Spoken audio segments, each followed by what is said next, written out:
दोस्तों, एकादशी व्रत की महिमा अपरंपार है। एक बार ज्योतिष पीठ के शंकराचार्य काशी पधारे। उस दिन एकादशी थी। पूज्य महाराज जी अपने नियमानुसार एकादशी के दिन स्वयं निराहार व्रत रहकर अन्य लोगों को भी एकादशी व्रत करने की प्रेरणा दे रहे थे। वे कह रहे थे, जहाँ एकादशी के दिन उपवास करना चाहिए, वहीं एकादशी के दिन अन्न के साथ साथ चाय, पान, मादक पदार्थों आदि का भी परित्याग कर देना चाहिए, क्योंकि इन सभी मादक पदार्थों के सेवन से तामसिक वृत्ति बनती है तथा शुभ कर्म, पुण्य आदि क्षीण होते हैं और व्रत निष्फल हो जाते हैं। अतः दुर्व्यसनों से सदैव दूर ही रहना चाहिए। वे आगे बोले, एकादशी व्रत करने से करोड़ों लोगों के लिए एक दिन का अन्न बच जाता है। इस प्रकार उपवास करने से परोपकार का कार्य भी स्वतः ही हो जाता है। उपवास से पेट की बीमारियां भी स्वतः ही दूर हो जाती हैं। एकादशी का व्रत करना, भगवान का भजन, सुमिरन, नाम जप, यज्ञ हवन, गंगा स्नान, कथा श्रवण, नित्य प्रति सूर्य को अर्घ्य देना, गायत्री मंत्र का जाप, सादगी पूर्ण व सदाचारी जीवन जीना तथा गौ सेवा करना आदि आत्म कल्याण के साधन हैं। हमारे शास्त्रों में एकादशी व्रत का बड़ा महत्व बताया गया है। एकादशी व्रत से यमदूतों की मार, प्रताड़ना का भय नहीं रहता और यह परलोक में भी काम आता है। ज्योतिष पीठ के शंकराचार्य जी ने आगे कहा कि एक बार हम सनातन धर्म का प्रचार करने हेतु राजस्थान गए हुए थे। वहाँ हम एक बगीचे में ठहरे थे और उस दिन दैवयोग से एकादशी का पावन दिन था। वहाँ अनेक श्रद्धालु भक्त आए हुए थे। उनमें 2 मुसलमान सज्जन भी हमसे मिलने आए। उन्होंने दूर से ही हमारा अभिवादन किया और एक ओर बैठ गए। जब हमारे एक ब्रह्मचारी ने हमारे पास भेंट में आए फलों को प्रसाद के रूप में सभी को बांटना प्रारंभ किया तो हमने उस ब्रह्मचारी से कहा कि भाई, कुछ प्रसाद सामने बैठे हुए उन मुसलमान भाइयों को भी दे दो।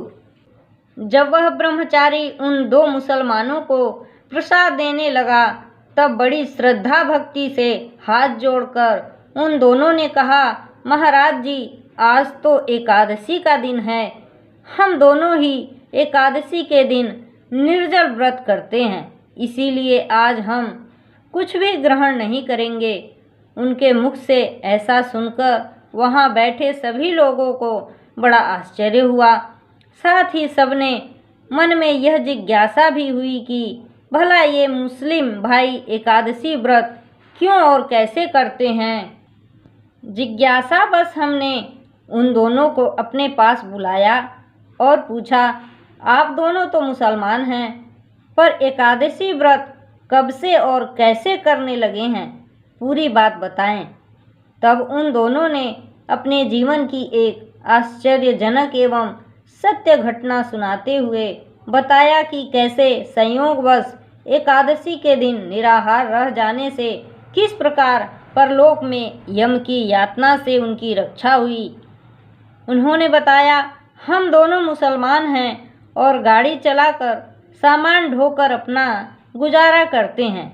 एक दिन हम भाड़े पर अपनी गाड़ी ले गए थे। गाड़ी चलाने के कार्य में हम उस दिन इतने व्यस्त रहे कि हमें उस दिन अन्न और जल लेने का समय तक नहीं मिला। वे आगे बोले, इस प्रकार उस दिन हम दोनों ही पूरी तरह भूखे प्यासे रह गए और एक बाग में जाकर ठहर गए। हमें नींद आ गई। उस दिन उस बाग में 3 अन्य व्यक्ति भी ठहरे हुए थे।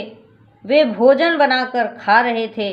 वहाँ रात में हृदयाघात से हमारी मृत्यु हो गई। उसी समय हमने देखा कि हमारे पास भयंकर आकृति वाले कुछ लोग आए और उन्होंने हम 5 आदमियों को पकड़ लिया। वे हमें किसी विचित्र स्थान पर ले गए। वहाँ हमने देखा कि सूर्य के समान एक अत्यंत तेजस्वी राजपुरुष जैसा कोई व्यक्ति एक सुंदर सिंहासन पर विराजमान था। उसने हमको पकड़कर ले जाने वाले अपने दूतों से पूछा कि तुम इन दोनों को पकड़कर यहाँ क्यों लाए हो? यह दोनों तो आज एकादशी का निर्जला व्रत किए हुए हैं। इन्हें तुरंत यहाँ से ले जाओ। एकादशी व्रत के पुण्य से इनकी आयु के कुछ दिन और बढ़ गए हैं। उनके ऐसा कहने पर वे दूत हम दोनों को अपने साथ लाकर वापस उसी बगीचे में छोड़ गए। अपनी कथा आगे बढ़ाते हुए वे दोनों बोले, जब हमें होश आया और हम दोनों परलोक में घटित घटना पर आपस में विचार करने लगे तो हमें बड़ा आश्चर्य हुआ। अनुभव में आई हुई इस घटना में निर्जला एकादशी व्रत किए जाने की बात हमें विशेष रूप से याद रही। इस व्रत के विषय में हमने हिंदू भाइयों से कभी सुना अवश्य था, पर इसकी ऐसी महत्ता पर कभी ध्यान नहीं दिया था। हमें बड़ा आश्चर्य हुआ कि हम दोनों ही मुसलमान हैं और न हम एकादशी व्रत के बारे में जानते हैं और न ही कभी एकादशी व्रत किया है। फिर वहाँ यमलोक में हमें एकादशी व्रत करने वाला क्यों बताया गया? पूरी जानकारी करने के लिए हम तुरंत अपने गांव के ही हिंदू पंडित जी से मिले और उनसे पूछा, कल हिंदू लोगों की कौन सी तिथि और व्रत था? पंडित जी ने कहा, कल भीमसेनी एकादशी थी। यह सुनते ही हमारे आश्चर्य का ठिकाना न रहा। हमने पूरी बात पंडित जी को बतलाई। फिर पंडित जी ने कहा, ऐसा होना बिल्कुल संभव है, क्योंकि शास्त्रों में भी एकादशी व्रत की ऐसी विलक्षण महिमा के विषय में लिखा गया है। हम दोनों ने तब सोचा कि जब बिना संकल्प के एकादशी के दिन निर्जला रह जाने से हमें ऐसा फल प्राप्त हो गया, एकादशी व्रत न करने पर भी उसे एकादशी व्रत मान लिया गया और उसके कारण हम यम यातना से भी बच गए, तब यदि हम वास्तव में श्रद्धापूर्वक एकादशी व्रत करें तो फिर उसके महान पुण्यों का भला क्या कहना। ऐसा विचार करके हम दोनों व्यक्ति उसी समय से प्रत्येक एकादशी के दिन उपवास किया करते हैं। हम मुसलमान होकर भी एकादशी व्रत करते हैं तथा उसी दिन से मांस मदिरा नशा आदि सबका परित्याग हमने कर दिया। अब हमें यह विश्वास हो गया है कि सात्विक सदाचारी व पवित्र जीवन जीना ही कल्याणकारी है। उन मुसलमान भाइयों के मुख से एकादशी व्रत एवं परलोक से वापसी की घटना सुनकर सभी हतप्रभ रह गए। फिर शंकराचार्य जी ने कहा, यह हमारे शास्त्रों पुराणों की अद्भुत महत्ता सिद्ध करने वाली सत्य एवं चमत्कारी घटना है। हमारे सनातन धर्म की महिमा के समक्ष समय समय पर अन्य धर्मावलंबी भी नतमस्तक होते रहे हैं। यह है एकादशी व्रत करने की महिमा।